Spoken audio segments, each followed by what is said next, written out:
جو نوجوان زنا کرتے ہیں انہیں پتہ ہونا چاہیے، حدیث پاک میں آتا ہے کہ جو زنا کرتا ہے اور پھر نہاتا ہے، غسل کرتا ہے، تو اس کے ہر غسل کے قطرے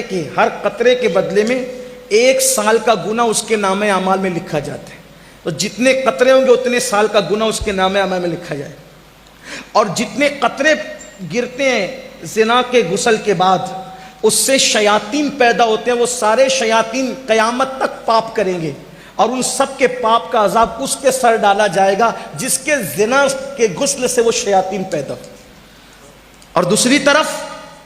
حدیث پاک میں آتا ہے کہ جو نکاح کرتا ہے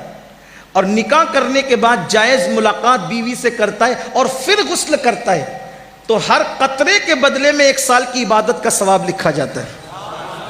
اور جتنے قطرے ہوتے ہیں ان کی تعداد کے برابر فرشتے پیدا کیے جاتے ہیں، اور قیامت تک وہ جتنی عبادت کریں گے اس سب کا صلہ اس کو ملے گا جس کے غسل کی قطرے کی تعداد کے برابر وہ فرشتے پیدا ہوئے۔ بہت سستا سودا ہے، اس لیے نکاح کرو۔ اور نکاح کی ضرورت ہے،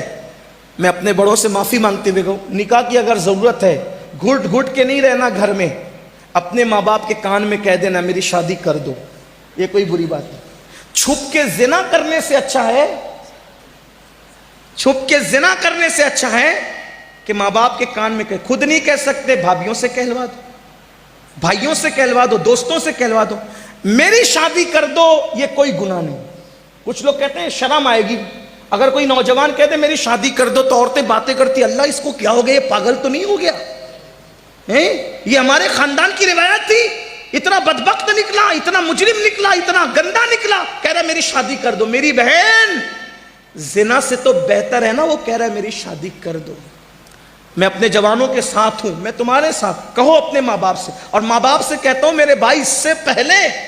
کہ تیرے بچے تجھ سے کہے میری شادی کر دو، تجھے کر دینا چاہیے۔ ہاں، کچھ لوگ کہتے ہیں مولانا کھلائیں گے کیا؟ میں نے کہا اللہ رزاق ہے، جو مرغیوں کو بھوکا نہیں رکھتا وہ تیری بہو کو کب بھوکا رکھے گا؟ اور جس رسول نے فرمایا صلی اللہ علیہ وآلہ وسلم کہ نکاح کرو مالدار ہو جاؤ، میرا تجربہ ہے جس نے بھی نکاح کیا وہ مالدار ہوا، شرط یہ کہ گناہ چھوڑ دے نکاح کے بعد۔ ہاں، اور بیٹیوں سے بھی کہتا ہوں کہ اگر ان کو یہ حاجت ہو کہ ان کا نکاح ہونا چاہیے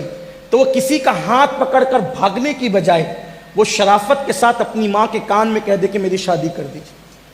یہ بھی کوئی عیب نہیں، بیٹیوں کے لیے بھی ہے، کیونکہ جتنے حقوق بیٹوں کے اتنے حقوق بیٹیوں کے۔